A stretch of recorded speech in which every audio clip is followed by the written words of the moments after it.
नमस्ते दोस्तों। आज मैं आपको रीजनिंग के प्रश्न कराऊंगा। तो सबसे पहला सवाल है, एक के विपरीत क्या होगा। डाइस का क्वेश्चन लिया गया है सबसे पहले, और एक के विपरीत बताना है क्या होगा। बड़ा ही आसान सवाल। दो पासे हैं आपके पास, तो दोनों में कॉमन देख लीजिए। तो देखो, 6 से तो 6 कॉमन हो गया, 4 से 4 कॉमन हो गया, यहां बचा 1, यहां बचा 3। पूछा है एक के विपरीत क्या होगा। जब कॉमन हो गए दो पासे, यानी कि पासे की दो साइडें कॉमन हो गई। अब एक के विपरीत पूछा है, एक के विपरीत कौन होगा? 3 होगा। बस खत्म। डी ऑप्शन सही है। अगर ऐसा सवाल एग्जाम में आ जाए तो पहले तो दोनों पासे में कॉमन देख लिया आपने। जब हमारी दो साइडें कॉमन हो गई, तो जो बची हुई साइड है ना, वही एक दूसरे के विपरीत होती हैं। ठीक है। अब देखते हैं अगला सवाल। अगला सवाल है 86, 48, 93 क्वेश्चन मार्क। ये नंबर एनालॉजी का सवाल है। ठीक है। इस मिसिंग नंबर पे कौन सी संख्या आएगी वो बताना है। ये 86 है ना, और ये 48। इस 86 से हमें 48 बनाना है, तो कैसे बनाएंगे ध्यान देना। ये 86 है ना, इसमें 8 संख्या है और 6 संख्या है। इन दोनों ही संख्याओं का आपस में गुना कर दो। 8 6 48 हो गया। देखिए, ऐसे ही यहाँ पे 9 संख्या है और 3 संख्या है, यहाँ भी दोनों का आपस में गुना करो। 9 तिया 27 हो जाएगा। क्या 27 है किसी ऑप्शन में? बी ऑप्शन में दिया गया है। बी ऑप्शन हो जाएगा आपके सवाल का बिल्कुल सही जवाब। अब देखेंगे अगला प्रश्न। अगला प्रश्न है, ये प्रश्न मिसिंग नंबर से लिया गया है। बहुत ही अच्छा सवाल। ये क्वेश्चन मार्क है, यहाँ पे क्या संख्या आएगी ये बताना है। बहुत बढ़िया सवाल है, बेहतरीन क्वेश्चन। देखो, आपको यहाँ 9 दिखाई दे रहा है ना। अगर मैं इस 9 का स्क्वायर कर दूं तो 81 होगा। अब इस 81 में से ये बीच वाली जो संख्या है 31, इसको माइनस कर देता हूं, तो मुझे कितना मिलेगा? 50 मिलेगा। देखो ये वाला। ठीक है। इसको करने का तरीका ये है कि जिस तरफ बड़ी संख्या मिले प्रश्न को उस तरफ सॉल्व करिए। तो मैं ऐसे चलूंगा तो बड़ी संख्या ऐसे है, तो मैं प्रश्न को ऐसे सॉल्व कर रहा हूं। ऐसे ही 6 है, 6 का स्क्वायर करूंगा तो मैं 36 मिलेगा। इसमें से इस बीच वाली संख्या को माइनस कर दूं, यानी कि 11 को, तो 25 हो जाएगा। 11 माइनस करने पे देखो 25 मिल गया। ऐसे ही अब देखो, यहाँ पे कोई संख्या होगी क्वेश्चन मार्क की जगह, उसका जब हम स्क्वायर करेंगे, जो हम स्क्वायर करेंगे, स्क्वायर करने के बाद जो संख्या आएगी ना, वो एक्स मान ली हमने, एक्स आएगी। उसमें से इस बीच वाली संख्या को माइनस करना है 21 को, तो हमारे पास क्या बचेगा? ये 28 बचेगा। यही तो प्रश्न है। ठीक है, यही तो प्रश्न है। तो मैं कौन सी संख्या में से 21 माइनस करूं कि 28 बन जाए? कौन सी में से? तो नहीं पता होता तो इन दोनों को प्लस कर लो। 28 और 21 को प्लस करो।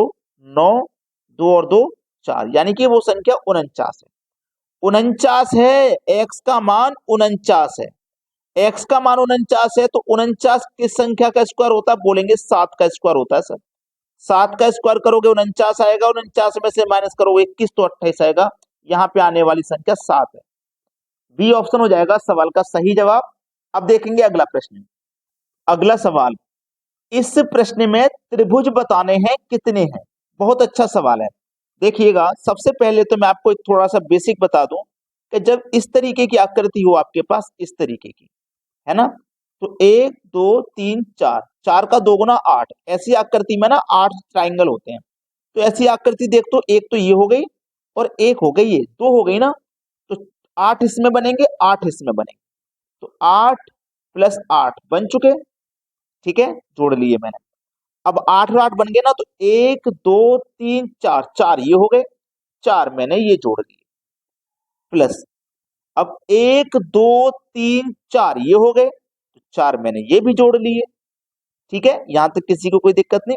यहां तक तो हम ट्रायंगल सही सही जोड़ते हुए जा रहे हैं। ठीक है। अब देखिएगा, 4 8 और 8 16, 16 4 20, 4 24, अभी तक तो हो गए 24। अभी देखिए कौन कौन से ट्राइंगल काउंट नहीं किए गए हैं वो भी देख लीजिए। 1 2 3 4, 4 ट्राइंगल अभी इसमें ये है। 24 में 4 जोड़ दो, 28। अभी और कौन से ट्राइंगल रह गए हैं मैं बताता हूं। अभी मैंने ये जोड़ा था ना, ऐसे। अब मैं इस पूरे को जोड़ूंगा ऐसे, ये नहीं जोड़ा था ना। 1, ऐसे ही नीचे की साइड में 2, ऐसे ही इस साइड में 3 और इस साइड में 4, तो 4 इसमें और बन रहे हैं। 28 में 4 जोड़ दो 32, यानी कि इस आकृति में पूरे 32 ट्राइंगल हैं। सी ऑप्शन हो जाएगा सवाल का बिल्कुल सही जवाब। बेहतरीन क्वेश्चन था ये। ठीक है, अब देखते हैं अगला सवाल। अगला सवाल है, ये भी मिसिंग नंबर का सवाल है। ये मिसिंग नंबर है, यहाँ पे कौन सी संख्या आएगी ये बताना है। ठीक है, तो मैंने बताया ना बड़ी संख्या होती है तो उस तरफ हम प्रश्न को सॉल्व करते हैं। तो 6 से ऐसे सॉल्व करूंगा मैं, इस तरीके से कोशिश करूंगा इधर सॉल्व हो जाए। ये मेरे पास 24 है। 24 में पहली संख्या 6 से अगर मैं डिवाइड करूंगा तो 6 चौको 24 हो जाएगा। हो गया ना। इसी 24 का इसी 4 का मल्टीप्लाई करो तो 96 होता है। 96 मिला। ऐसे ही दूसरी संख्या यहाँ पे मेरे पास 28 है। पहली संख्या 7 से भाग दे दूं, 7 चौको 28, फिर इन्हीं का मल्टीप्लाई कर दूं बिल्कुल ऐसे ही, तो 28 चौके 112 होता है। देखो 112 दिया गया। सेम टू सेम लॉजिक लगा दूं। 39 में 13 से डिवाइड करूं, 13 तिया 39, 3 बार जाएगा, फिर इनका मल्टीप्लाई कर दूं। 3 दिन 27 का 7, 27 का 7 हासिल लगे 2, 3 तिया 9, 2 11, 117 हो जाएगा भैया। 117 मुझे पहले ही ऑप्शन में दिया गया है। ये हो गया सवाल का सही आंसर। चलिए अब देखते हैं अगला प्रश्न। अगला सवाल, यदि n बराबर 28 है और ORE बराबर 76, तो PALE बराबर क्या? बहुत अच्छा सवाल। देखो n बराबर 28 है। आप जानते हैं n कितने नंबर पे आता है अल्फाबेट में? 14 नंबर पे। और 14 का अगर 2 गुना करोगे तो 28 मिलेगा आपको। ऐसे ही ORE अल्फाबेट को कौन से को कितने नंबर पे आता है ये जानते हैं आप? O 15 नंबर पे आता है, R 18 पे आता है, E 5 पे आता है। जोड़िए सबको। सबको जब आपने जोड़ा 15 5 20 और 18 38 हुआ। जब यहाँ पे आपने 2 गुना किया था तो यहाँ पे भी 2 गुना करिए। 38 का 2 गुना 76 होता है। 76 देखो आपको मिल गया। ये 76 के बराबर ही तो था। अब इसको ले लीजिए PALE, यही तो है। P कितने नंबर पे आता है आप जानते हैं? 16 नंबर पे। A आता है 1 नंबर पे, L आता है 12 पे, E आता है 5 पे। जोड़िए सबको। 16 17, 17 में 5 जोड़ो 29, फिर 12 जोड़ो 29, 5 जोड़ो 34। इसको भी 2 गुना कर दो। 34 को 2 गुना करोगे भैया 68 आ जाएगा। तो 68 है हमारे जवाब का सही जवाब, बी ऑप्शन। 68 बिल्कुल सही आंसर है।